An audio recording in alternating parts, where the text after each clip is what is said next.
Эми силер буну кеспей бере аласыңарбы, бере албайсыңарбы? Эгер кеспейбиз десеңер, кепилдик берсеңер, мен айтайын. Кеспейбиз муну, ушул боюнча беребиз. Мынакей, Аллахтын ыраазычылыгы үчүн. Шайлоо адилеттүү өтпөйт. Бул бийликтен адилеттүү деген бул чоң миссия бул. Адилеттүү эмес, адилеттен кичинерек таза деген сөз бар. Жада калса таза өтпөйт. Себеби таза өтпөшүнө мисалдар бар, ишеничтүү. Мен тазалыгынан баштайын. Президенттин бир тууган иниси биримдик деген менен партия менен баратат. Ушу Кыргыздын пейлин карап туруп, Кыргызды ушунча сазга тыккан кошоматчылардын көптүгүн карап туруп, таза өтөт экенине ишенелиби? Шайлоо башталбай жатып, мыйзам бузуу менен башталды. Бир парча кечигип калып, болбой эле күчкө салып киргизип коюшту. Ушунун өзү 20-жылдагы эртең күздөгү боло турган шайлоонун абсолюттук легитимсиздигинин далили. Парламент легитимсиз болуп калды. Бүтө элек шайлоо, бирок легитимсиз болуп калды. Мыйзамдуу жагынан. А эгерде бандиттер үйүнөн урдап чыгып, ур токмокко алып, сен бизге иштейсиң деп аткан фактылардан 1000 деп саналат. 500 сом берем, 2000 сом берем, форма дубаңы тиги жака жылдырып берчи, же бул жака жылдырып берчи дегендер 1000 деп саналат. 10.000 сомго чейин акча таркатабыз деп убада кылып жүргөн фактыларды мен эмес. Президент өзү Совбезде айтты. Азыр бакыт алдап атат деп койгула, мына менин сөзүмө президент күбө. Далил болуп өтүп бере алат. Өзү айтты.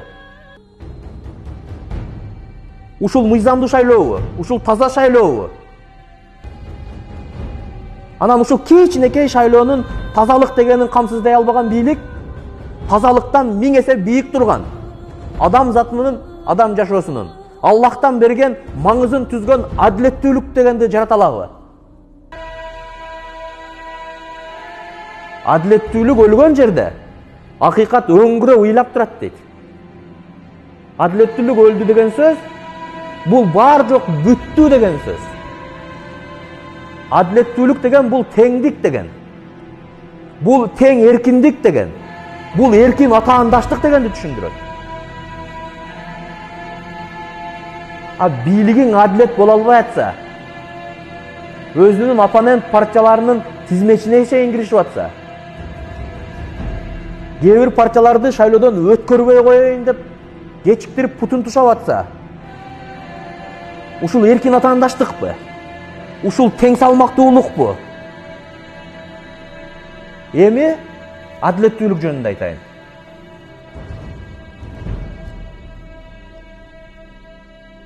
Адилеттүүлүктү тигил же бул адамга байлап берип койгон жери жок. Чындап эле. Бирок турмушта ошол адамдар мисал болуп калып атат. Адилетсиздик өлкөдө 10 деп 100 деп саналат.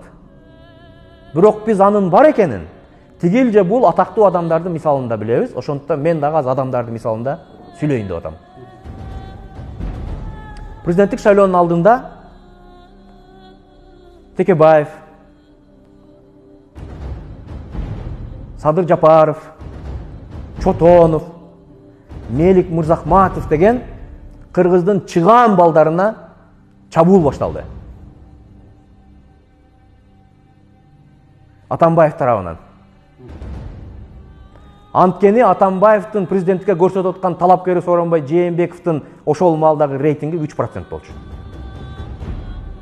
Ал саясатчыларды өлкөдөн кууп чыгып, же түрмөгө камап, путу колун тушап алып туруп, Жээнбековду гонкага алып чыкпаса, жеңип коюу дээрлик мүмкүн эмес, же болбосо шайлоодон кийин чоң чыр чыкмак. Атамбаев Жээнбековду президент кылыш үчүн ушундай лөк саясатчыларды оюндан четтетти адилетсиз. Жээнбековго шерик кылып Бабановду эле калтырып койду. Себеби аны каалаган учурда каалаган жерден кармап алыш оңой болчу. Эгер мени жөн эле Бабановду жаман көрүп, жамандап атат десеңер, анын Кыргызстандан качып кетип калганы буга далил. Буйругун түйүп эле кетип калбадыбы президенттик шайлоодон кийин? Ошончо элди каратып коюп эле.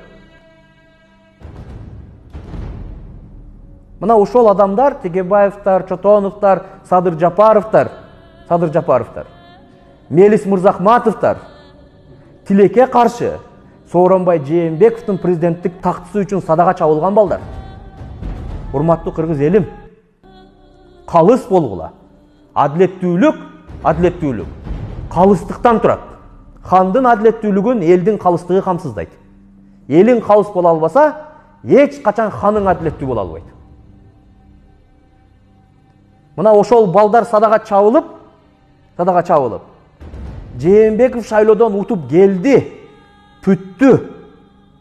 Бирок бүгүнкүгө чейин буттары тушалып, Текебаев менен Чотонов соттон сотко каттап, Садыр Байкуш түрмөдө отуруп, Мелис чет мамлекетте качып жүрөт. Эркек болсок, жигит болсок, ушул балдар мен үчүн садага чабылып кеткен.